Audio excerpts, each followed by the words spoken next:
বঙ্গোপসাগরে সৃষ্ট নিম্নচাপের প্রভাবে ভোলায় বৈরী আবহাওয়া বিরাজ করছে। থেমে থেমে বৃষ্টির পাশাপাশি উত্তাল মেঘনা ও তেঁতুলিয়া নদী। জোয়ারের পানির উচ্চতা বিপৎসীমার ১৬৫ সেন্টিমিটার উপর দিয়ে প্রবাহিত হচ্ছে।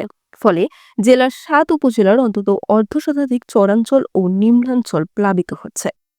শুক্র ও শনিবার টানা বৃষ্টিতে নদ নদীর পানি বেড়ে যাওয়ায় ভোলার সদর উপজেলার রাজাপুর, ভেলুমিয়া, ভেদুরিয়া, কাচিয়া, দৌলতখান উপজেলার মদনপুর, মেদুয়া, ভবানীপুর, তজুমউদ্দিনের মলংচড়া ও সোনাপুর এবং মনপুরা উপজেলার কলাতুল ইউনিয়নের বিস্তীর্ণ চরাঞ্চল পানিতে তলিয়ে গেছে।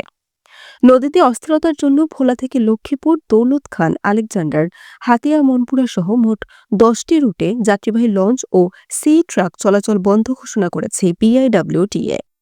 বিআইডব্লিউটিএর ভোলা নদীবন্দরের পরিবহন পরিদর্শক মোহাম্মদ জসিমউদ্দিন বলেন, সমুদ্রের ৩ নম্বর সতর্ক সংকেত জারি থাকায় অভ্যন্তরীণ সব রুটে লঞ্চ ও সি ট্রাক চলাচল বন্ধ রাখা হয়েছে। ইরিশা ফেরিঘাটের ২টি গ্যাংওয়ে পানিতে তলিয়ে গেছে। ফলে ফেরি ও যাত্রী পারাপারে বিঘ্ন সৃষ্টি হয়েছে। বরিশাল.নিউজ।